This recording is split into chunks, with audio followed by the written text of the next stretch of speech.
Hola, mi nombre es Jorge Iván Rodríguez Reyes y a continuación voy a presentar la evidencia 1. Para empezar, ¿qué es el software? En pocas palabras, el software es un soporte lógico de un sistema informático. Em, Esto quiere decir que es la parte no física que hace referencia a un programa o conjunto de programas de cómputo que incluyen datos, reglas, instrucciones, entre otras cosas, para poder hacer que la computadora o cualquier máquina electrónica funcione. Ahora, ¿qué es la ingeniería de software? La ingeniería de software es el proceso que implica el uso de una estructura, herramientas y técnicas estandarizadas para construir programas informáticos con un propósito u objetivo que deben cumplir específicamente. En este proceso de construcción se incluyen varias etapas, como puede ser el análisis previo de la situación, la fase de requerimientos, el levantamiento de estos requerimientos, el diseño y la creación del software, las pruebas necesarias para identificar errores o inconsistencias y finalmente la entrega y el mantenimiento posterior o alguna mejora que se tenga que hacer. ¿Qué es un sistema? Un sistema es un conjunto bueno, de manera generalizada, un sistema es un conjunto de partes o elementos organizados y relacionados que interactúan entre sí para lograr un objetivo. Normalmente siempre reciben una entrada que pueden ser datos o en el caso de otras áreas de estudio, energía o materia del ambiente y proveen una salida que puede ser información o otro tipo de energía o materia. Ahora, en el contexto de la informática específicamente, se entiende como un sistema automatizado de almacenamiento, procesamiento y recuperación de datos. Y este aprovecha las herramientas de la computación y de la electrónica para llevar a cabo, pues, series complejas de procesos y de operaciones. Entonces, en otras palabras, un sistema informático es una computadora de algún tipo. Y como se muestra en la imagen, es básicamente la combinación de software y hardware que genera un sistema informático. Ahora, hablando un poco sobre la historia de la computación y la crisis de software, la necesidad inicial de inventar las computadoras surge debido a la complejidad de muchos cálculos matemáticos que incrementaba mientras pasaba el tiempo, surgiendo así pues la necesidad de automatizarlos y no solamente automatizarlos, sino hacerlos más rápidos también. Entonces, más o menos por los años 50 se crearon las primeras computadoras y eran máquinas pues muy grandes, muy costosas y se programaban en lenguaje de máquina. Y en estos tiempos había un enfoque em, muy extremo en el desarrollo del hardware, sobre todo hasta los años 70 y 80.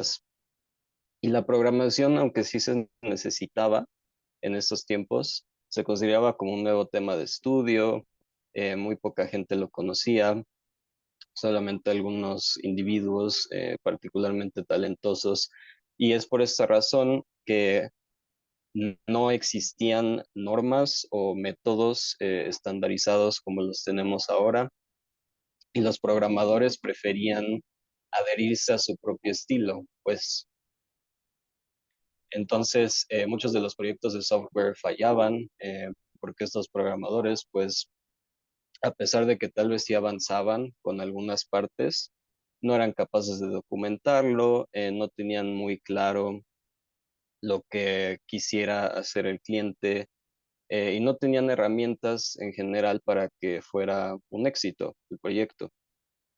Y es aquí cuando surge la crisis de software. Durante los años 70 es cuando estuvo como en su peak y en este tiempo la mayoría de los proyectos de programación fallaban. O no se podían usar o no cumplían con los requisitos de costo y tiempo, entonces muchas veces ni siquiera se entregaban otras veces se entregaban mal o se tenían que hacer modificaciones para que funcionara.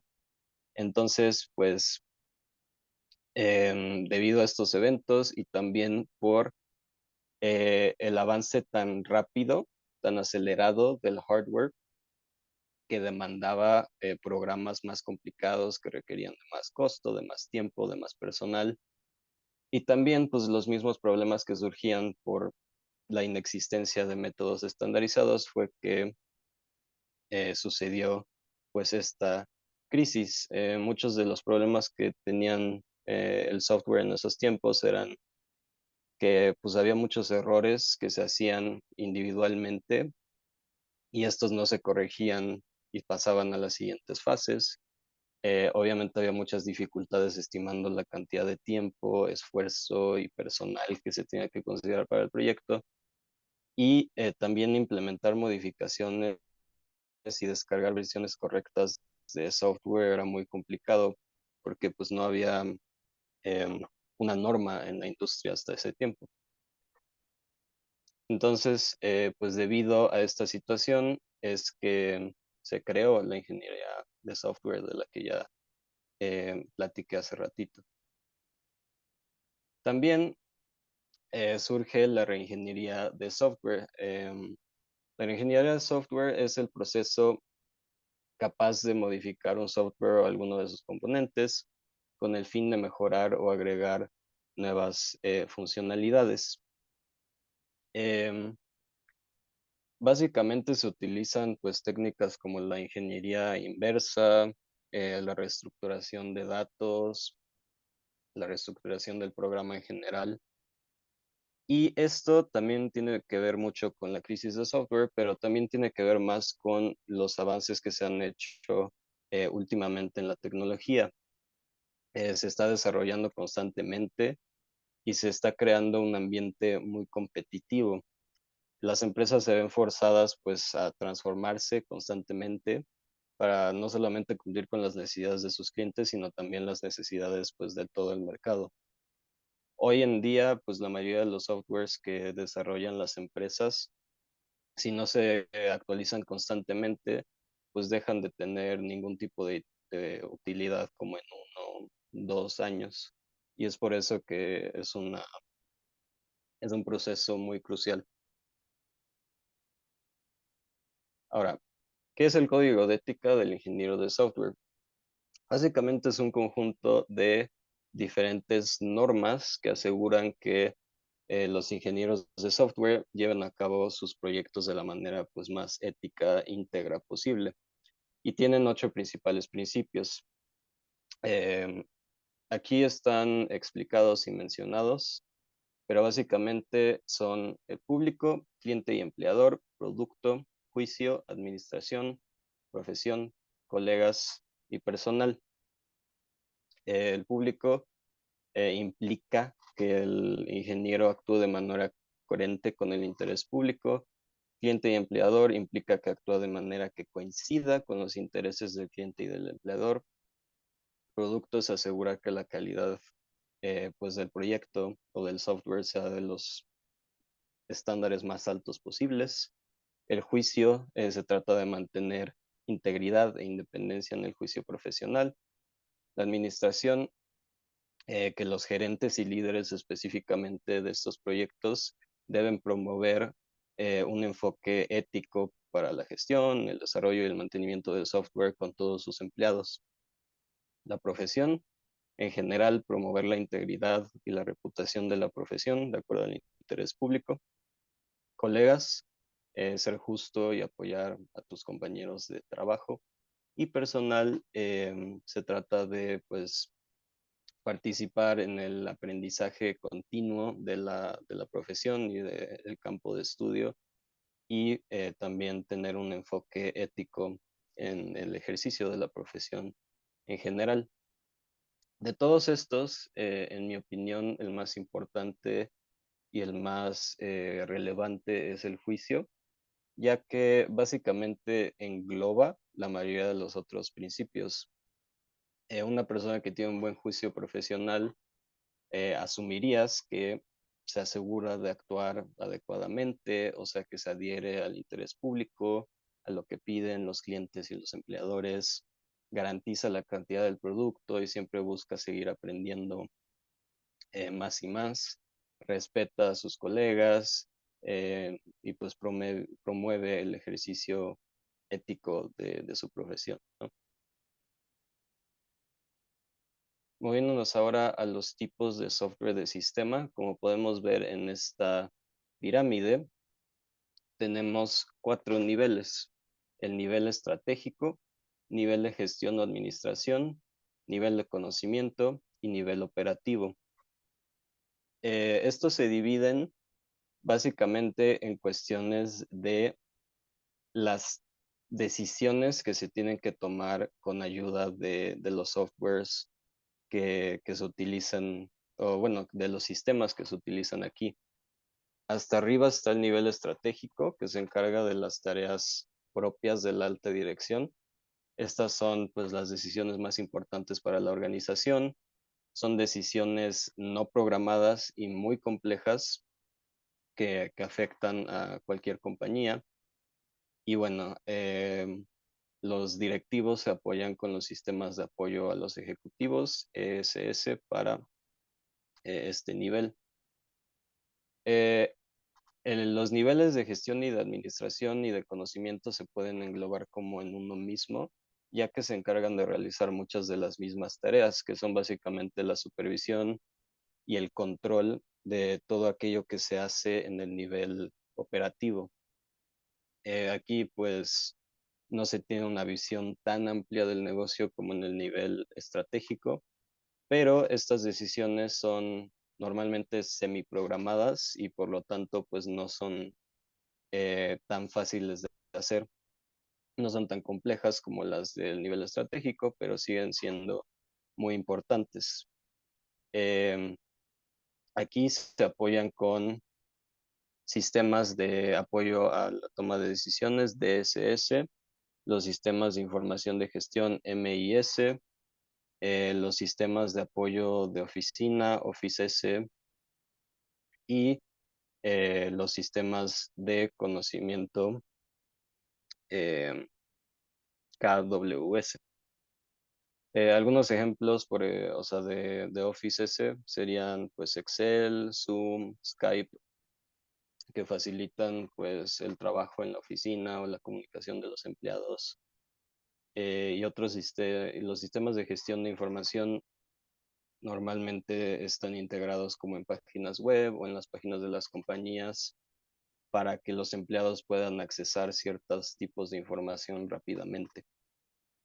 Y finalmente, el nivel operativo se encarga pues de las tareas más rutinarias y ejecuta algunas operaciones.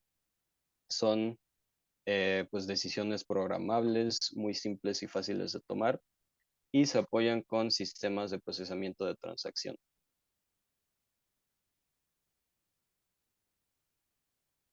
¿Qué es el ciclo de vida de un sistema? Bueno, este consiste en la organización y la realización de un conjunto de actividades ordenadas en pasos.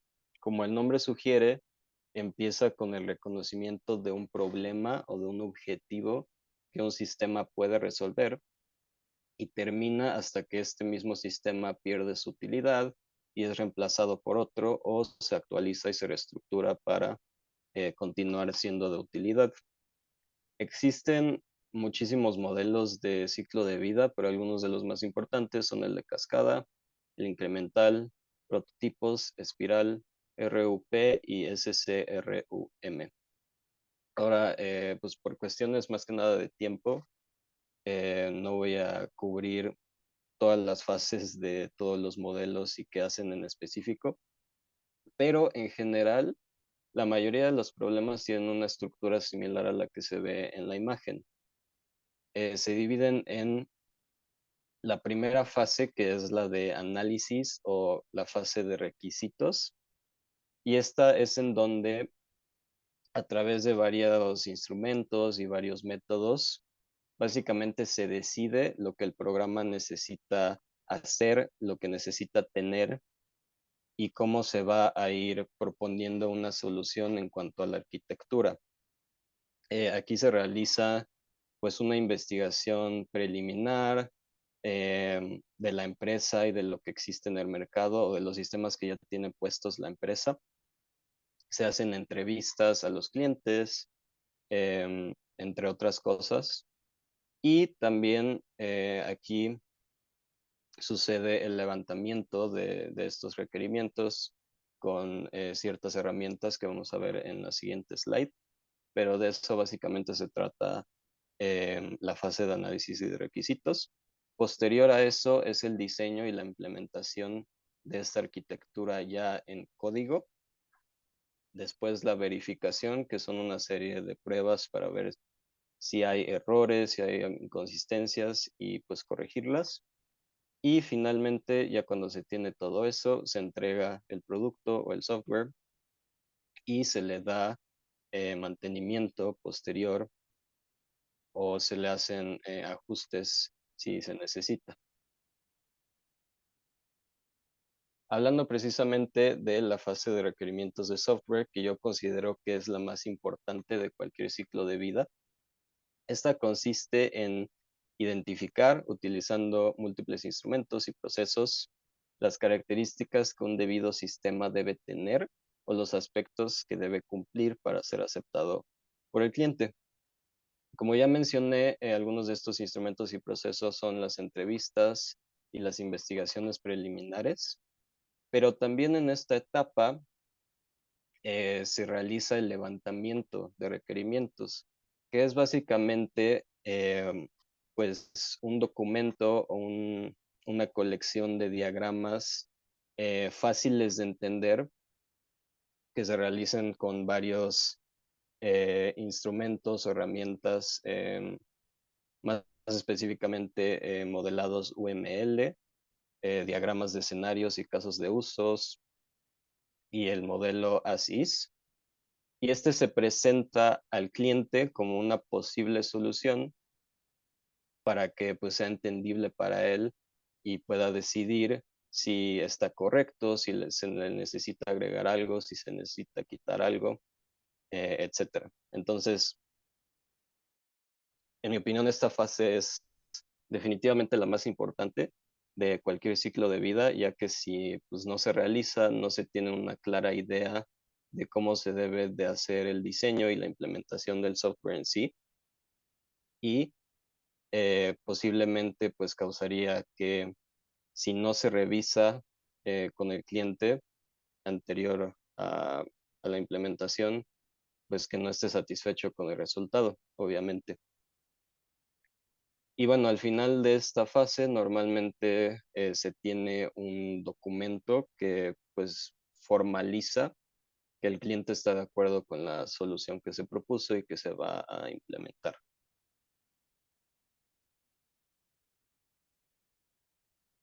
Dentro de esta misma fase se hace una lista de los requerimientos funcionales y no funcionales que se deben de considerar para el software.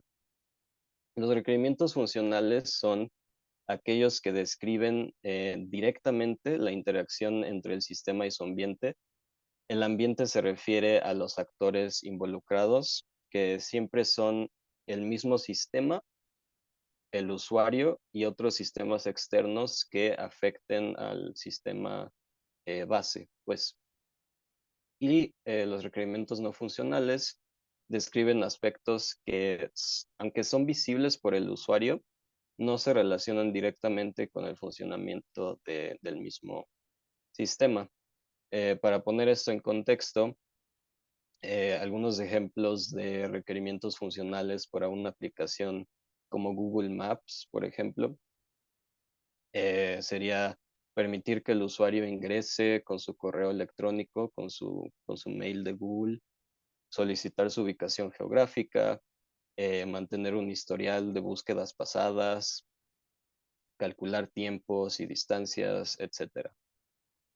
Y requerimientos no funcionales serían que pues, la aplicación tenga una interfaz amigable y sea fácil de usar y de entender, que sea compatible con varios sistemas, ya sea Apple o Samsung, que se protejan los datos personales de los usuarios, que su información esté encriptada y cosas así.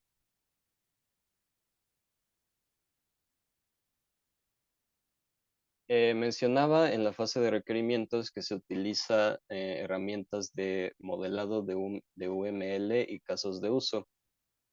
El modelado UML consiste en un lenguaje básicamente de modelado visual que se utiliza exclusivamente para la arquitectura, el diseño y la implementación de sistemas de software, hablando tanto de su estructura como de sus funciones y su comportamiento en general. Y bueno, hay muchísimos diagramas que utilizan el modelado UML, como pueden ser los diagramas de clases, diagramas de objetos para la programación orientada a objetos, y los que más nos importan para el análisis de requerimientos de software, que son los diagramas de escenarios y los diagramas de casos de uso en específico.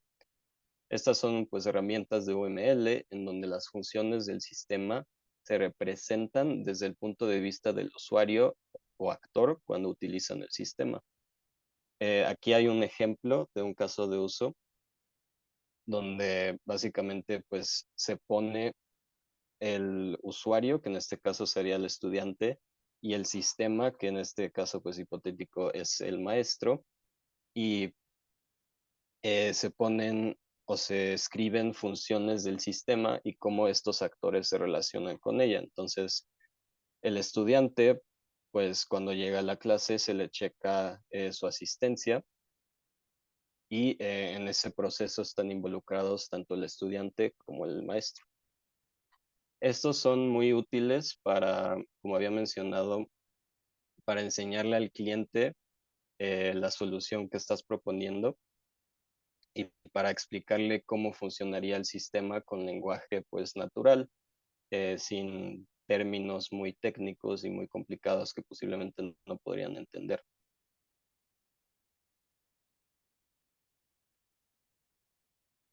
Igualmente, el modelado ASYS y 2B es bastante útil, sobre todo para el levantamiento de requerimientos, más específicamente el modelado ASYS. Y bueno, significan, como el nombre sugiere, cómo es y cómo será, refiriéndose obviamente al modelo del sistema en cuestión. As is se enfoca en el modelo actual y to be se enfoca en el modelo deseado. Y entonces, pues en cualquier sistema que estés desarrollando o en cualquier sistema en el que vas a reemplazar, por ejemplo, es muy útil tener este modelado as is, donde pues escribes de manera general lo que hace el programa, las características que tiene, y también es útil identificar dentro de este modelado inconsistencias o omisiones o ciertas funciones que a ti te gustaría cambiar.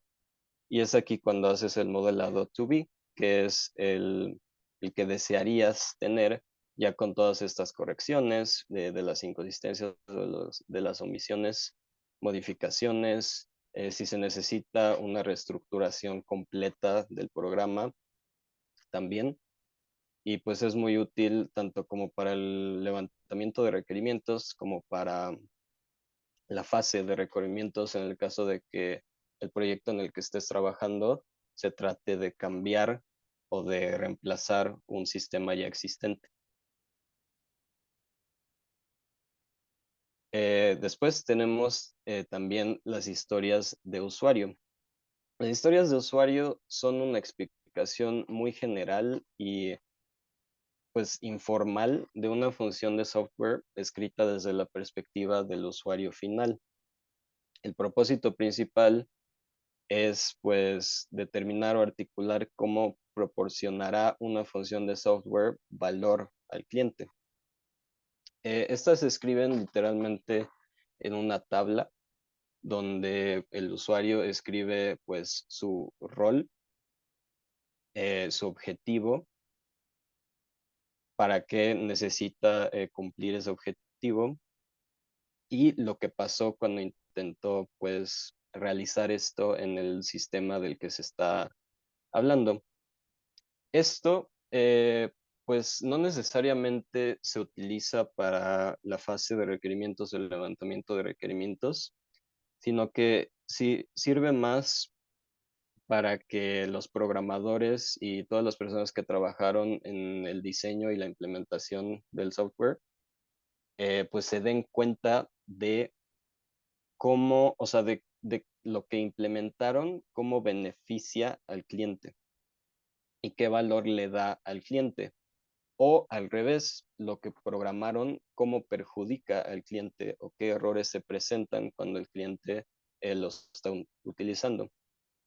Entonces, también es muy útil para las fases, bueno, es muy útil también para la fase de requerimientos, pero sobre todo para las fases de diseño, de implementación y las pruebas. Y bueno, a medida de conclusión, pues la importancia de la arquitectura de software es muy amplia. Se necesitan saber sobre estos métodos, sobre estos instrumentos y sobre estas herramientas para que se pueda llevar a cabo un proyecto de software exitosamente, para poder movilizar al equipo, estimar los costos, estimar el tiempo y pues últimamente asegurar el, la calidad del producto en el que se está trabajando. Y bueno, eso es todo. Muchas gracias por su atención.